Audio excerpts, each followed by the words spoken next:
যে কর্মকাণ্ডগুলো ছিল, ফ্যাসিবাদী ভূমিকা কত ভয়ঙ্কর ছিল ভাষায় প্রকাশ করার মতো ছিল না।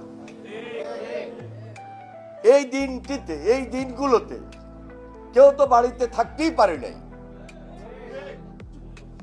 কে কোথায় থাকবো, কে কিভাবে থাকবো, বড়ই চিন্তিত ছিলাম। কিন্তু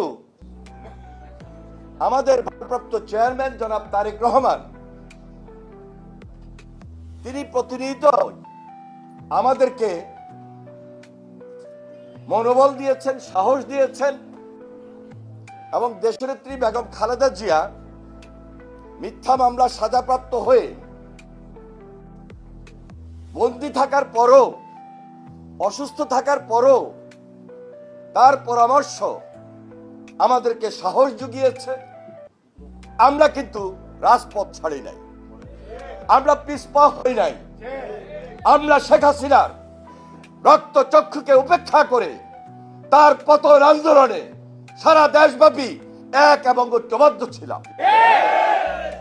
তার আগে আপনারা জানেন আমাদের 27 দফা, পরবর্তীতে সকল রাজনৈতিক দলকে নিয়ে যারা রাজপথে থেকে আমরা যুগপথ আন্দোলন করেছি, 31 দফা নিয়ে আমরা এই রাজপথকে বেগবান করেছি। আমাদের পাশ থেকে অনেক নেতা কর্মী শহীদ হয়েছেন, শিশু বাচ্চাটা পর্যন্ত শহীদ হয়েছে। হেলিকপ্টার থেকে হাসিনা গুলিবর্ষণ করেও ক্ষমতায় থাকতে চেয়েছিল, তার ক্ষমতাকে সে পার্মানেন্ট করতে চেয়েছিল। কিন্তু আমরা এই দেশের মানুষ ঐক্যটাকে সুদৃঢ় করেছি। আমরা শুধু বিএনপি আন্দোলন করেছি এই কথা আমরা কখনোই বলি নাই। আমরা তারেক রহমানের নেতৃত্বে সবাইকে একত্রিত করেছি, সকল রাজনৈতিক দল, দেশের মানুষ সে ঐক্যবদ্ধ আন্দোলনের নেতৃত্ব দিয়েছিল। বিদায় জুলাই আগস্ট যে গণ অভ্যুত্থান হয়েছে, সেই গণ অভ্যুত্থানের মাধ্যমে শেখ হাসিনা পালিয়ে যেতে বাধ্য হয়েছে।